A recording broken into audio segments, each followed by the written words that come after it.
Olá, seja muito bem-vindo à live do podcast Parada Obrigatória. Eu sou o João Eduardo e estou aqui para conduzir mais esse debate. O Instituto Via, ele lançou esse mês de maio, aproveitando o Maio Amarelo, o podcast Parada Obrigatória, que fica no YouTube, Instituto Via. Então lá você vai ter diversos temas discutidos, diversos debates. O nosso primeiro podcast foi sobre os jogos digitais para a educação para o trânsito. Foi um grande sucesso, já passando de 5.000 acessos, visualizações, participando desse debate tão importante.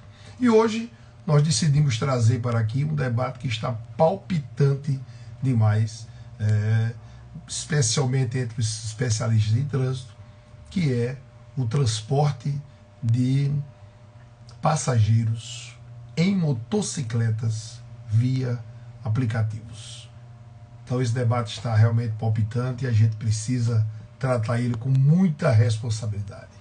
Você pegaria uma carona na garupa do perigo? O transporte de passageiros por motociclistas via aplicativos ele está crescendo no Brasil, mas sem regras claras. Ele vira uma ameaça à vida. Motocicletas já lideram as mortes do trânsito. Autorizar esse serviço sem capacitação, sem fiscalização e sem um seguro é negligenciar vidas. É preciso regulamentar. E para isso nós convidamos nessa noite o presidente do Instituto Brasileiro de Direito de Trânsito, o doutor Danilo, que vai estar conosco aqui para poder debater esse tema que realmente é um tema muito palpitante. É um tema que tem levado as pessoas a essa dúvida se realmente vale a pena. Mobilidade, segurança e responsabilidade. Até onde podemos ir sem a regulamentação? Então eu vou convidar aqui já o doutor Danilo. Lembrando que essa live podcast, depois ela fica no YouTube, para todos que puderem acessar, a gente vai divulgar bastante essa live. Então, deixa eu ver se pesquisar aqui, convidar o nosso Danilo. Está aqui presente com a gente.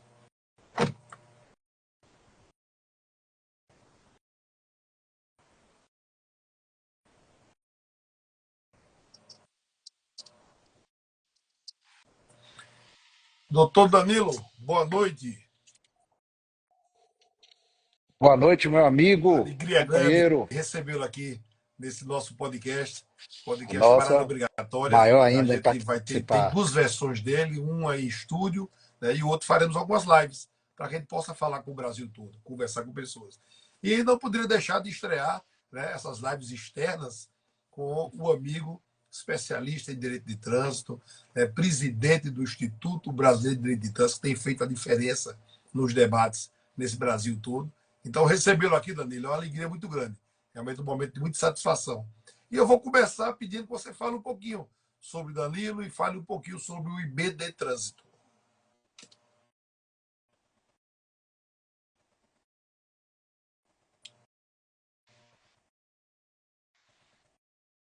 Acho que travou um pouquinho a sua. Travou um pouquinho a sua rede.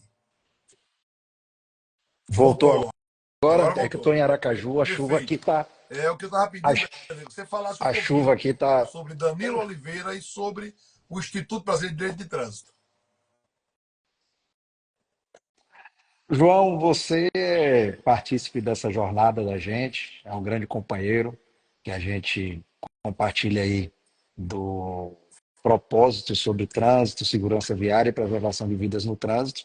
E a gente aí, dentro do ecossistema e do Sistema Nacional de Trânsito, encontramos lacunas e necessidade de uma entidade que falasse de forma mais técnica sobre marcos regulatórios, melhoria desses marcos regulatórios, e para que esses marcos regulatórios eles tivessem realmente a finalidade e o propósito dele, que é entregar à sociedade tanto os serviços mais desburocratizados e eficientes, com segurança, como também promover a segurança viária através desses marcos, que é um desses temas que a gente vai estar tratando agora. Então, a nossa jornada é realmente no direito de trânsito, com a representatividade na OAB, e aproveitamos que a gente juntou uma grande equipe no sistema OAB e essa equipe que nós juntamos, fundamos, e você faz parte desse grupo de membros fundadores, é nosso conselheiro no Instituto, para que a gente trouxesse realmente algo novo para contribuir com a melhoria da segurança viária e dos serviços públicos na área do Sistema Nacional de Trânsito. Perfeito, Danilo. E graças a Deus temos acompanhado, tem dado certo, né? Que o BDTrans ele tem realmente podido apoiar a AND, apoiar todos os Detrans, apoiar institutos, instituições que lutam pelo trânsito, e acho que faltava realmente, você foi muito feliz, né, nessa ideia e trazer pessoas que pudessem agregar a isso, porque o marco regulatório tem que ser debatido. E por isso que você foi convidado aqui hoje, porque a gente precisa debater isso, o Brasil precisa acordar para isso, né, a regulamentação dos transportes de passageiros por motocicletas, né, por via aplicativos. Então, isso é um tema que está muito palpitante. Eu acho que hoje, motocicletas têm sido recordista em todo o Brasil, né, em acidentes, em lesões e em mortes. Né?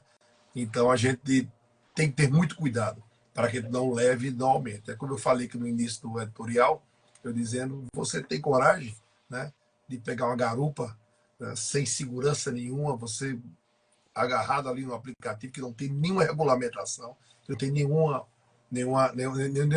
dever, né, regulatório para que ele possa seguir, né, não tem nenhuma obrigação. Então isso é palpitante, é muito preocupante. Eu quero começar perguntando a você qual o impacto que isso pode causar a autorização desse transporte sem regulamentação. João, nós temos entidades co-irmãs dentro do contexto aí dessa live, porque você tem um instituto, o Instituto Via, que realmente fomenta e quer cada vez mais o uso de tecnologias para facilitar a vida do cidadão com segurança em todos os aspectos na área de trânsito. E a gente vem no ambiente de instituto, de direito, tentando trazer tanto para um ambiente de legalidade, como que é a segurança jurídica, e também promover a segurança da vida. Então, desde que a gente foi consultado sobre essa pauta há muito tempo, eu hoje advogo e represento os mototaxistas da cidade de Salvador. Um abraço aí a meu amigo Adailton Couto Dragão, que é um super especialista nessa pauta e que me brinda muito com essas experiências. E a gente tem vivenciou ao longo de todo esse tempo, João, a questão da motocicleta para transportar pessoas. Então, nós não somos contra esse tipo de modal, a gente acha que ele deve existir, pode existir, mas dentro de um ambiente seguro e regulado pelo poder público. Então, hoje nós temos as Big Techs, que são as grandes empresas, normalmente que vêm do Vale do Silício e com interesses econômicos, e que a gente não pode, o poder público não pode delegar a essas empresas o poder de escolher quem serão os condutores, as condições dos veículos desses condutores que estarão transportando pessoas, onde esses veículos irão poder transitar, porque, por exemplo, dentro do nosso escopo da nossa conversa, eu vou criar uma concorrência para o transporte público que já está em um momento delicado, com esvaziamento de pessoas que usam desse transporte público, mas aí eu vou trazer o elemento de um transporte individual que me leva com mais rapidez, me traz com mais rapidez, concorrendo com o sistema de transporte público. Então, por isso que a gente acha que há a possibilidade, sim, de ter, mas num ambiente regulamentado e já desfazendo uma mística. O aplicativo, ele pode existir, deve existir para facilitar a vida do cidadão, mas quem vai atender a chamada do aplicativo tem que ser um condutor com um equipamento regulamentado, fiscalizado, inspecionado e a pessoa com capacitação técnica pelos municípios. Danilo, você anda muito pelo Brasil todo. Eu queria aproveitar e saudar aqui esse grande mestre, Ordeli Savena, que está aqui nos prestigiando, mandando um abraço aí direto de Santa Cruz do Sul. É o Paulinho do Detran, é outro guerreiro, né, do trânsito, o querido Paulo Guimarães, do Observatório, estão aqui nos prestigiando. Amigo Felipe Barros, né, está aqui também, entre outros. Então, é uma alegria muito grande poder trazer esse debate em nome do Instituto Via, porque é um debate que realmente é muito importante. Você já tem conhecimento que a utilização do aplicativo né, no transporte de passageiros, ele já levou estatisticamente, algum aumento no número de acidentes? Na verdade, João, o uso da motocicleta, ele é um dado estatístico, inclusive eu estou aqui com um panfleto do DataSUS, e dentro dessa, e também a gente participou de um debate no IPEA, então nós temos aqui no DataSUS apresentando que de 2012 até 2024, a gente teve um aumento de 93,2% nas internações com motociclistas que vieram a cair com ao uso da motocicleta. Aliado a isso, a gente tem a ocupação de leitos hospitalares e os gastos com o SUS com esse ambiente do motociclista. Não existe nenhum estudo e ninguém ainda conseguiu realizar um estudo próprio para saber quem são aquelas pessoas que foram vítimas do sinistro de trânsito. Mas a gente tem um fator preponderante.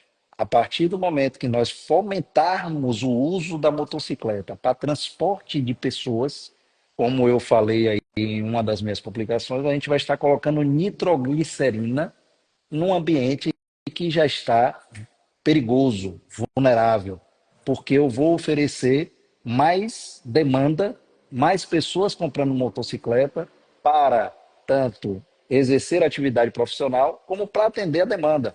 Como o município de São Paulo, que a gente dá um grande exemplo. São Paulo não é atendido hoje por mototaxista, nem o regulamentado, nem através de aplicativo.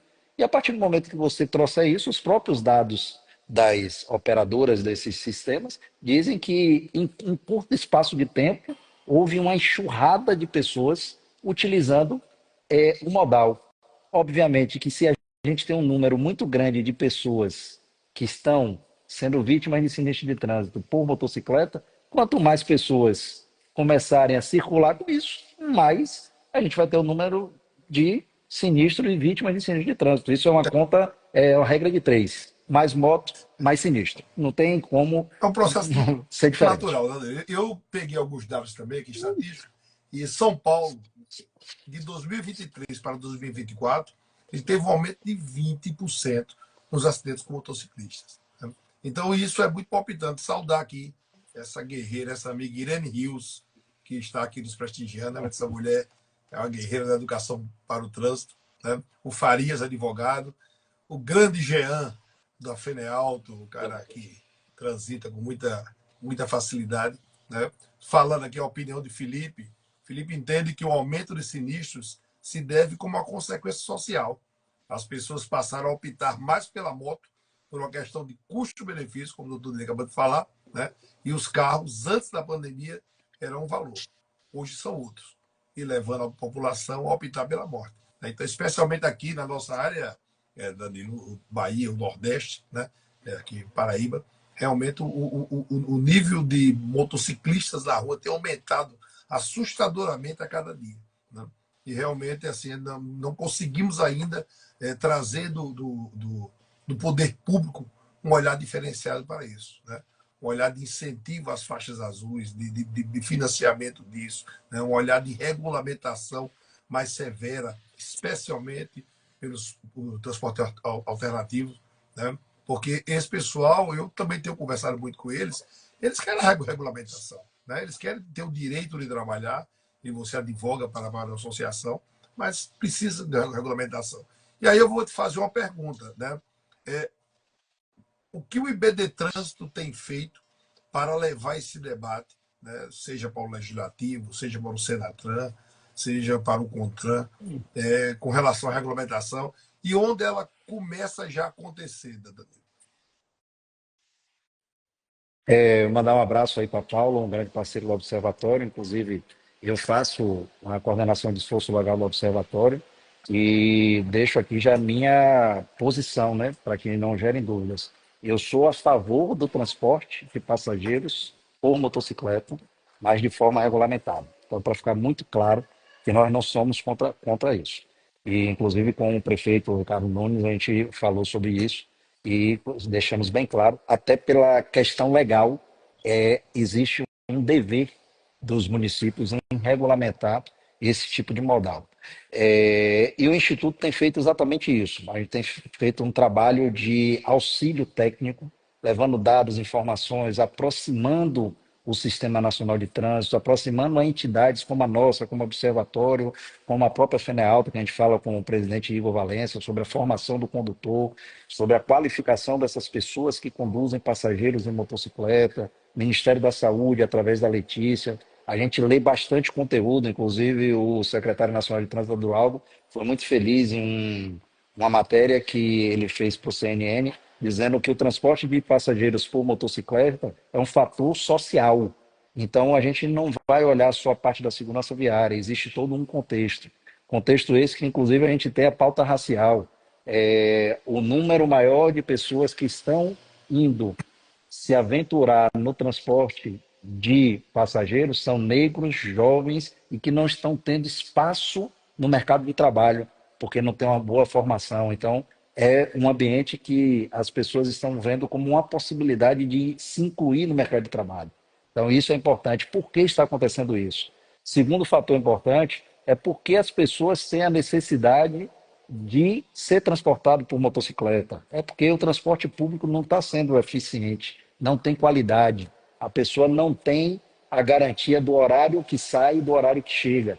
Então, essa imprevisibilidade faz com que as pessoas também procurem transportes alternativos, desde o clandestino ao irregular, que muitas pessoas não sabem nem diferenciar. O clandestino é aquela pessoa que está exatamente exercendo ali. A gente tem eu aprendi aí na parte de Paraíba e Pernambuco, né? BlaBlaCar, que são veículos que fazem lotação para levar pessoas. Isso é um transporte clandestino. Ele não tem autorização para poder fazer esse tipo de transporte. Como nós temos os transportes irregulares, pessoas que não estão com as credenciais para executar aquele serviço, está com o alvará vencido, a CNH não está dentro do escopo que precisaria ser, exercendo atividade remunerada. Então, hoje o Instituto tem feito um trabalho em um olhar 360. A gente acha que deve existir sim o transporte, faz parte de uma melhoria do sistema geral dos municípios, de como as pessoas vão ir e vir, então,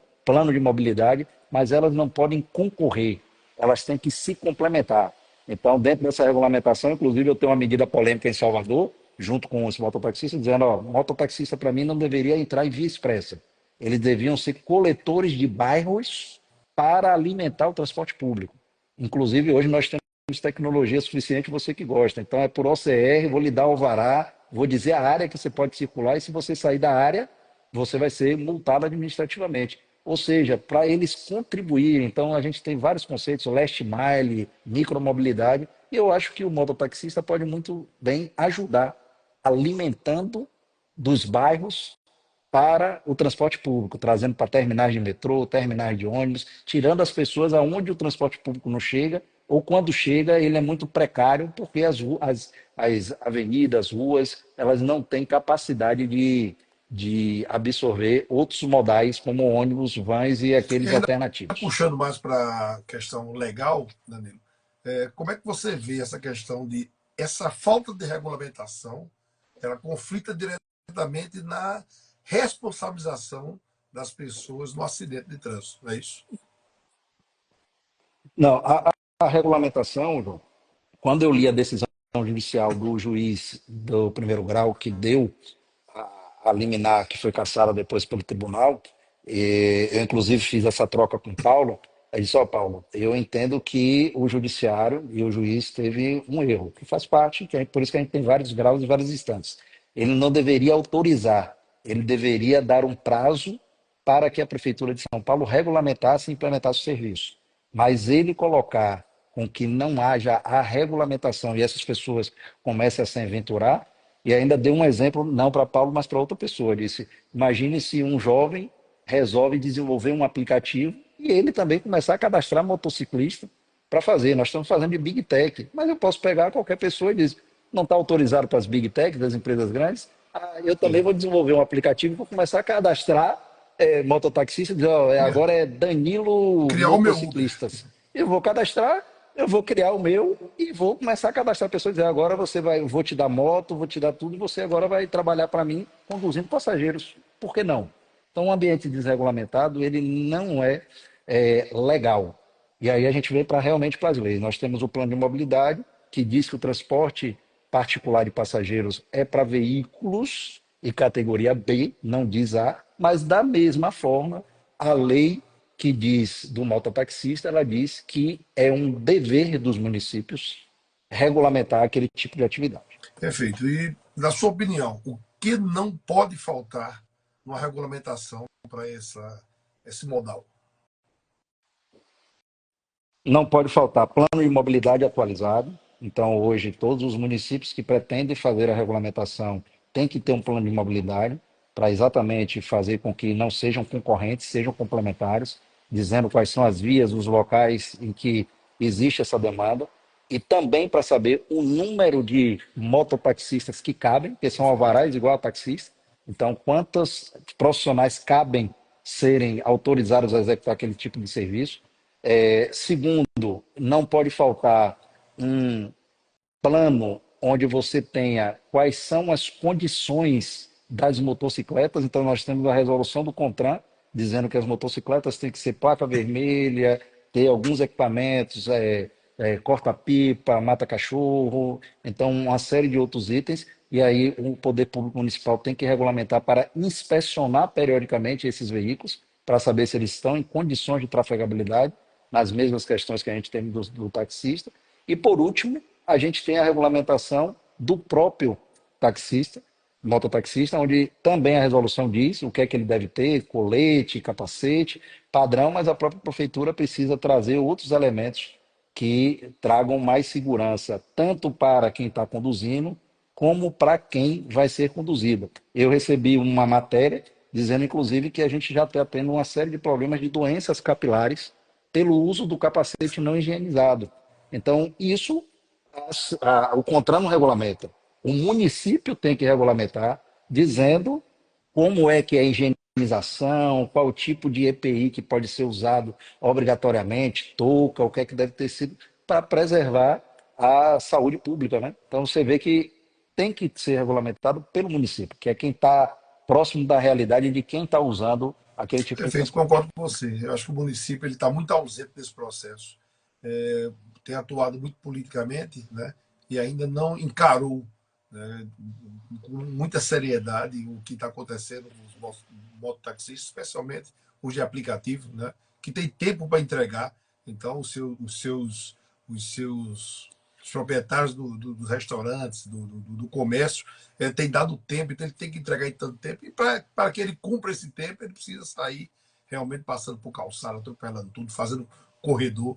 E isso, a cada dia que passa, está aumentando mais o risco e insegurança. Hoje, isso é um dado popular, 70% dos hospitais de trauma são ocupados por motociclistas, né? Especialmente aos finais de semana. Então, a gente precisa estancar essa verdadeira pandemia, né? Então, acho que os governos, vamos falar como um todo, né? O governo federal no seu papel, mas os municípios, eles podem já começar a fazer esse papel, realmente regulamentando, organizando, para que a gente possa logo, logo ter um trânsito mais seguro, né? E que os motociclistas que fazem o aplicativo possam ganhar o seu dinheiro honestamente, né? Possam fazer esse trabalho. Agora, dentro de condições de segurança, o que você fala é uma coisa que eu faço essa crítica todos os dias. Aquela questão do capacete. Realmente é uma coisa inacreditável. Você passa um dia com o bicho pendurado ali no braço e bota na cabeça de um, bota na cabeça de outro, bota na cabeça. Né? E ali realmente essa é uma insalubridade, né, palpitante, né, que assusta a todo mundo. É, além das doenças respiratórias, a gente acabou de sair de uma pandemia em que a gente viu que realmente nossas vias aéreas ela tem uma capacidade muito grande de contaminação e assim a gente pode ter uma série de outras doenças porque ali dentro a gente está respirando, uma pessoa espirrou no capacete ou tem algum outro tipo, você está multiplicando esses fatores. Então é algo que tem que ser tratado, João, com muita seriedade. E aí eu gosto muito sempre do Visão Zero, que é o governo sendo governo. O governo tem que sentar nessa pauta, tratar como sistema, por isso que nós temos Sistema Nacional de Trânsito, a Senatran faz o papel dela, os Detrans fazem o dela, e o próprio município faz o dela através das suas secretarias de mobilidade e de trânsito, para que eles consigam se conversar e chegar em um modelo que possa ser implantado nos municípios. Não é crível de que a gente tenha hoje uma resolução com o CONTRAN estabelecendo alguns critérios que eu falo que é a espinha dorsal para mototáxi e para motofrete, mas isso não chegue no município de uma forma mais qualificada. Eu participei de uma reunião com um município, um desses envolvidos, que sequer sabiam da resolução federal e dos requisitos que tinham ali. Então a gente precisa realmente fazer com que o trânsito, e de novo, eu hoje já citei algumas vezes o secretário Adroaldo, mas eu gosto muito de citar quando as pessoas que estão em pontos estratégicos ela consegue ampliar um pouco a visão, e ele falando que a gente precisa falar para os não convertidos, que às vezes a gente participa de eventos, de debates, mas as pessoas que já têm o conhecimento técnico são que participam. A gente precisa chamar quem não tem o conhecimento técnico para passar isso para eles, para ajudar eles a chegarem nesse ponto de maturidade técnica para melhorar a regulamentação. O Estado da Bahia lançou um programa chamado Condutor Decente. E nesse Condutor Decente ele vai fazer políticas de frete para aquisição de motocicleta, ótimo, porque aí o mototaxista ou a pessoa que quiser fazer o uso vai comprar equipamento 0 km e com isso ele vai conseguir transportar com mais segurança e vai ter um veículo zero com a taxa de juros menor. E você tem a questão do curso de capacitação gratuito para a pessoa que tem esse curso de capacitação gratuito consiga, depois de formado, ganhar os EPIs. Só que aí falta uma outra ponta. Quantos municípios na Bahia têm o trânsito municipalizado? No Brasil, Ou seja, eu faço um. muito pequeno Mas eu índice. digo assim: o governo do estado da Bahia lançou um programa Aham. generoso, robusto, grande, mas falta uma coisa: quais são os municípios que têm o trânsito municipalizado e que podem ter mototaxista? Perfeito. Ou seja, eu preciso antes municipalizar o trânsito para que eu tenha mototaxista regulamentado, tenha fiscalização sobre ele e promova a segurança viária. Então eu preciso ter visão sistêmica. Se eu não tiver visão sistêmica, eu vou fazer ações talvez isoladas e que não vão atingir o objetivo.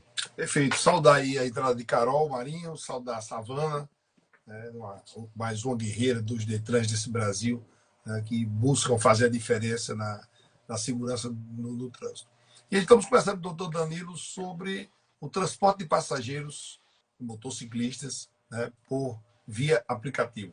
É um tema que está muito palpitante no Brasil hoje e nós precisamos debater isso, levar isso realmente às autoridades para que possamos regulamentar antes que a gente valer o seu artigo, a carnificina que pode acontecer. Porque a tendência é cada vez mais aumentar a utilização, cada vez mais o custo é bem menor, né? Você chamar um motorhome hoje, você paga, né, pouquíssimos valores para andar, mas o risco é bem maior. Né? Você economiza, você corre um risco muito grande. Né? Então você precisa realmente ter essa visão sistêmica para que a gente possa, Danilo, realmente tentar influenciar, né, nesse debate no Brasil para que ele possa acordar.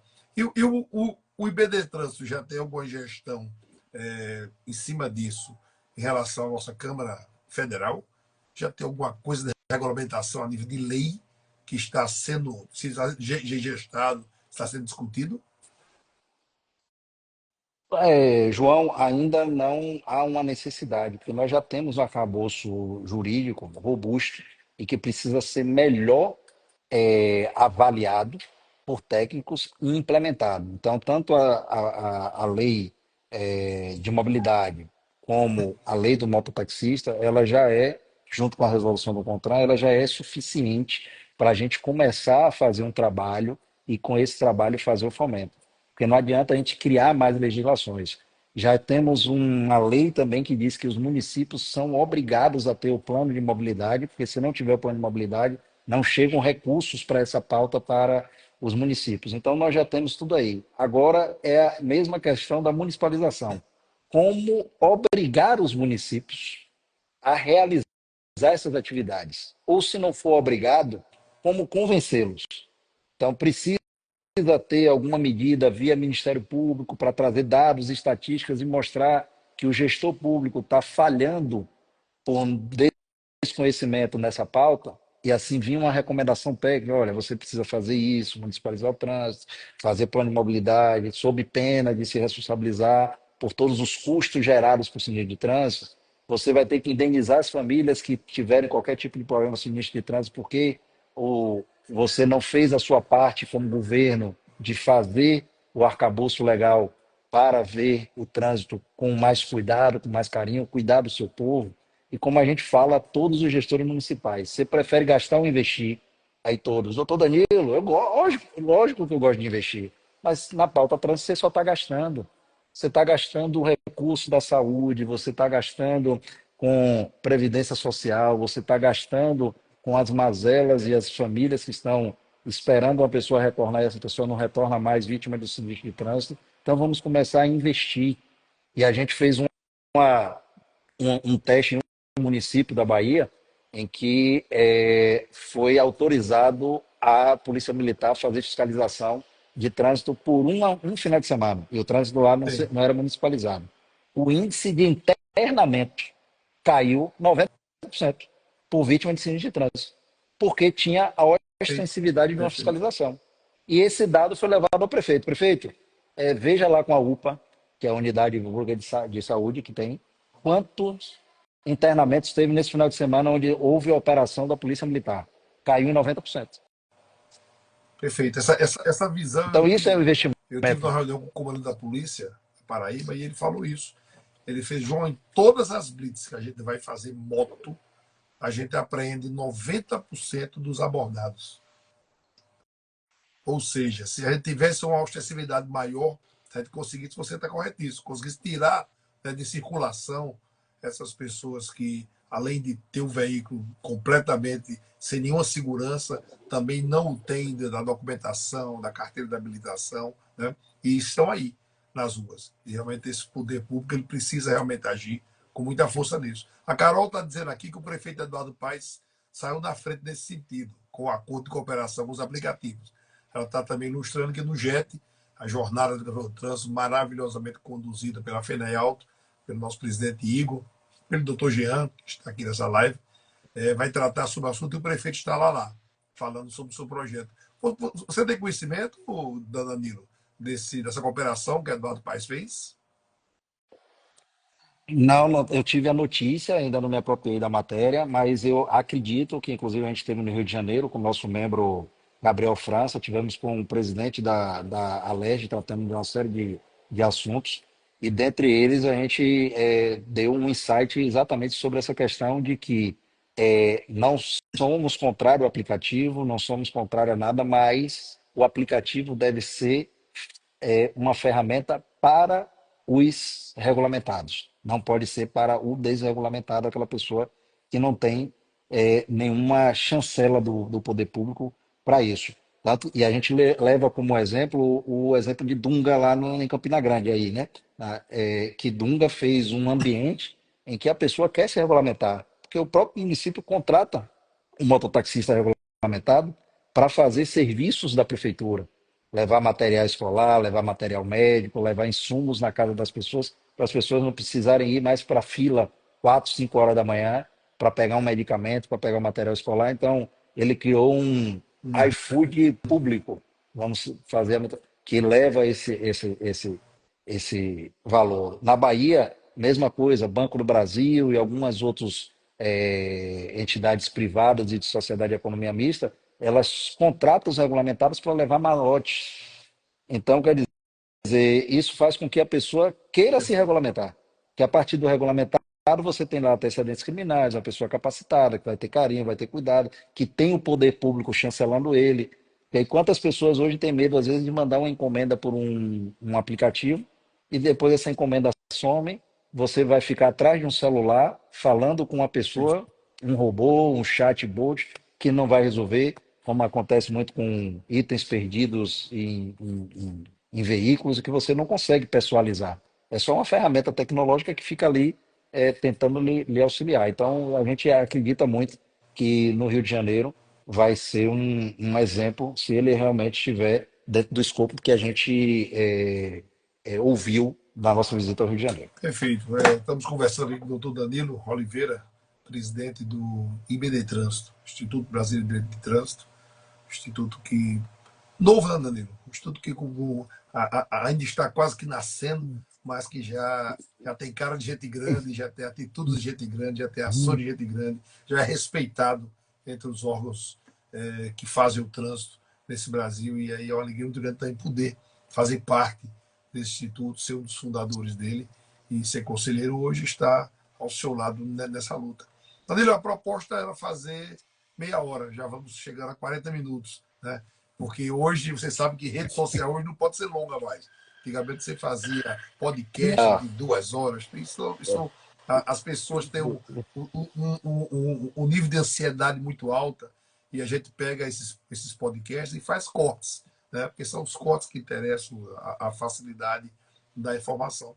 Então, eu quero deixar aí à vontade, se você com tiver certeza. mais algo a acrescentar sobre esse tema, né? Que é um tema muito palpitante, um tema interessante e um tema que precisa ser encarado com muita coragem pelo poder público, por todos aqueles que fazem. Eu acho que também tem que fazer um chamamento muito grande aos donos, aos empresários, né? Aquelas pessoas que contratam esses mototaxistas, motofretistas, para que eles tenham um pouco mais de responsabilidade no trato, né, com essas pessoas, porque muitas vezes eles fazem como que atiram a flecha. A maneira como ele coloca aquele motofretista, aquele mototaxista na rua, né, com responsabilidades que estão acima da capacidade dele, acima do limite dele, então tem contribuído decisivamente para esse tipo. A polícia militar, os órgãos de segurança, eles precisam agir com muito rigor, precisam agir com muita força, né, para coibir, né, a prática delituosa que muitos desses motociclistas fazem. Tudo isso para quê? Para preservar o grande profissional, para preservar aquele motociclista que quer trabalhar, que é o pai de família, que precisa desse sustento e que trabalha com responsabilidade. E tem muitos, você melhor do que ninguém conhece, que você trabalha com a associação deles, e são pessoas de bem que querem o melhor. Né? Então, eu deixo aí à vontade. Obrigado, Paulo, pela vindo de vocês, parabéns pela live, deixa a gente muito orgulhoso no bom sentido, né? Para que ele possa continuar esse trabalho. Mas fica à vontade, toda nele, para complementar sobre esse tema. João, eu acho que nós, como entidades, e aí também utilizando o Paulo, que à frente do Observatório vem feito, tem trazido isso sempre à baila, né? Então, o Observatório está em todos os ambientes discutindo, usando o seu corpo. O Instituto também ajuda. A gente precisa fazer uma grande mediação, em que a gente precisa trazer especialistas, trazer dados, trazer informações, trazer as empresas, trazer o Sistema Nacional de Trânsito para sentarmos numa grande mesa e discutir e debater em cima de números.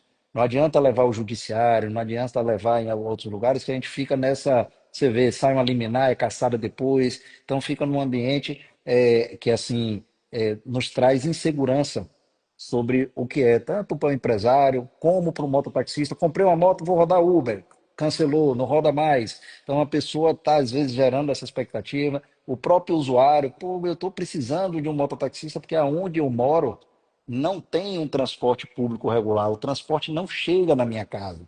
Então, por isso que a gente fala do plano de mobilidade, e aí a gente, como instituto, fica com essa convocação, né? De que a gente consiga, eu acho que as câmaras temáticas que vão sair agora, já está o edital, a gente vai conseguir colocar um grupo de especialistas na mesa e discutir isso tudo, porque a gente tem muita coisa para discutir.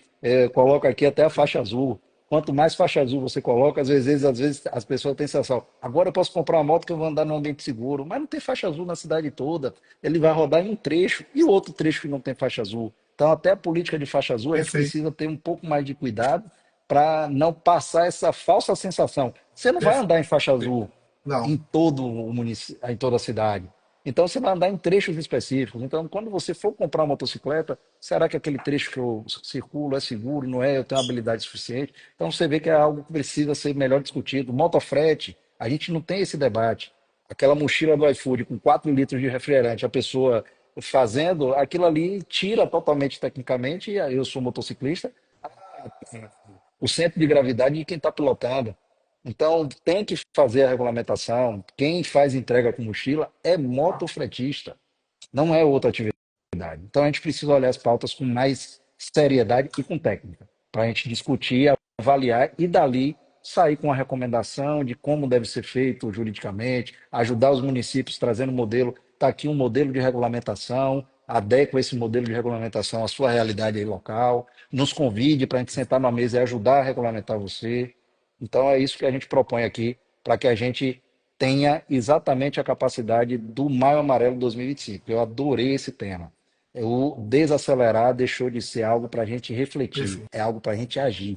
Nós precisamos desacelerar, tomar uma atitude para mudar os números que nós temos de trânsito. E a atitude é desacelerar tanto nas vias, desacelerar cobrando que o entregador chegue na hora e no minuto para fazer uma avaliação negativa para ele, desacelerar para que a gente consiga não ter isso como, não, eu tenho que chegar mais cedo, eu tenho que ser o primeiro, eu tenho que chegar no meu horário. Então a gente precisa chegar bem, com vida. Perfeito. Recebemos aqui o nosso querido Danilo Oliveira, presidente do IBB de Trânsito, para debater, né, o transporte de passageiros por aplicativos através das motocicletas.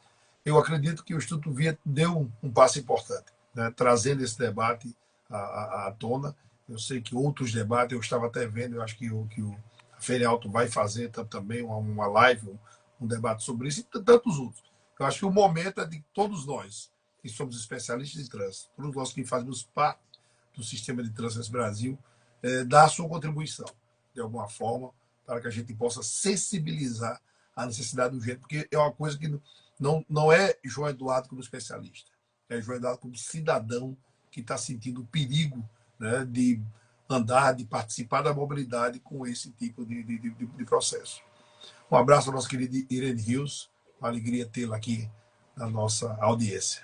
Então, fiquem com Deus, que Deus possa abençoar cada um de vocês e que a gente possa, em breve, nos encontrar para outros debates. Obrigado, doutor Danilo.